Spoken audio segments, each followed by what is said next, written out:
नमस्कार. MB news म्हणजे महाराष्ट्राच्या बातमीपत्रामध्ये आपलं स्वागत आहे. बघूया आजची विशेष बातमी. ई रिक्षा लोकार्पण सोहळा श्री क्षेत्र गुरुकुंज आश्रम येथे पार पडला. महासमाधी स्थळ ते श्री गुरुदेव आयुर्वेद रुग्णालय परिसरापर्यंत वयोवृद्ध रुग्णांना सुविधा.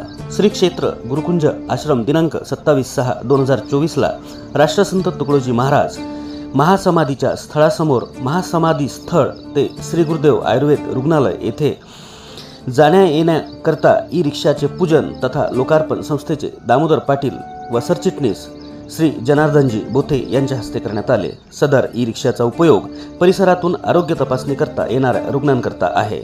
डॉक्टर पी पाडेकर यांनी वयाचे 75 वर्ष पूर्ण केल्याने इतर कार्यक्रमांवर खर्च करण्यापेक्षा रुग्णांच्या सोयीकरता ई रिक्षा घ्यावी ही संकल्पना त्यांनी मांडली. यासाठी त्यांनी 1,50,000 इतकी रक्कम संस्थेकडे सोपवली. या रकमेतून संस्थेने ई रिक्षा खरेदी केली.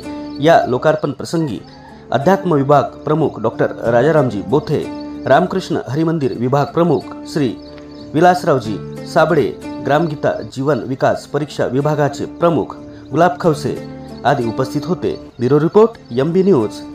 येथून आमचे प्रतिनिधी सुनील घोडमारे. मी डॉक्टर मुरलीधर खारोडे, प्राचार्य श्री गुरुदेव आयुर्वेद कॉलेज गुरुकुंज मोजरी आणि श्री गुरुदेव आयुर्वेद कॉलेजचे रुग्णालयाचे अधीक्षक म्हणून मी काम बघत आहे. मला आज हे सांगायचं आहे की श्री गुरुदेव आयुर्वेद महाविद्यालय हे पहिले सुरुवातीला जुन्या वस्तीमध्ये होतं, परंतु आता 1 वर्षापूर्वी हे जे रुग्णालय आहे हे रुग्णालय एक महासमाधीपासून जवळपास 1 ते 1.5 किलोमीटर एवढ्या अंतरावर आलेलं आहे.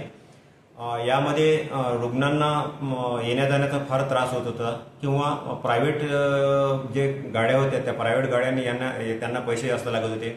म्हणून आमच्या महाविद्यालयाचे माजी प्राचार्य आणि आता सध्याचे आमच्या संस्थेचे आरोग्य विभाग प्रमुख डॉक्टर पी पाडेकर यांच्या मनामध्ये एक संकल्पना आली. त्यांचे 75 वर्ष हे पूर्ण होत आहे. या 75 वर्षीमध्ये दुसरा कुठला कार्यक्रम घेण्याऐवजी त्यांचा संकल्प होता की आपण रुग्णांकरता काहीतरी केलं पाहिजे. त्याकरता त्यांनी संस्थेला, आमची जे मातृसंस्था आहे मातृसंस्थेला त्यांनी एक डोनेशन दिलंय. त्याचा आकडा मी सांगणार नाही, परंतु त्या पैशाच्या बदल्यामध्ये, त्या डोनेशनच्या बदल्यामध्ये आमच्या संस्थेने अखिल भारतीय श्री गुरुदेव सेवा मंडळाने एक ई रिक्षा खरेदी केला आहे आणि त्या ई रिक्षाचा उपयोग जे येणारे जे वयोवृद्ध रुग्ण आहेत त्या रुग्णांना त्याचा फायदा व्हावा याकरता महासमाधी ते रुग्णालय या परिसरामध्ये आमचा रिक्षा हा चालणार आहे. त्या रिक्षाचं उद्घाटन आज दिनांक 27/6/2024 रोजी माननीय उपसर्वाधिकारी श्री दामोदर पाटील, संस्थेचे सरचिटणीस माननीय श्री बोथे काका यांच्या उपस्थितीत झालेले आहे. तरी मी या आरोग्य विभागाचा किंवा रुग्णालयाचा अधीक्षक म्हणून सर्व मी आजूबाजूच्या परिसरातील रुग्णांना एक आवाहन करतोय की त्यांनी या सुरू होणाऱ्या रिक्षाचा फायदा घ्यावा आणि त्या रिक्षाचा फायदा घेऊन आमच्या इथे यावं.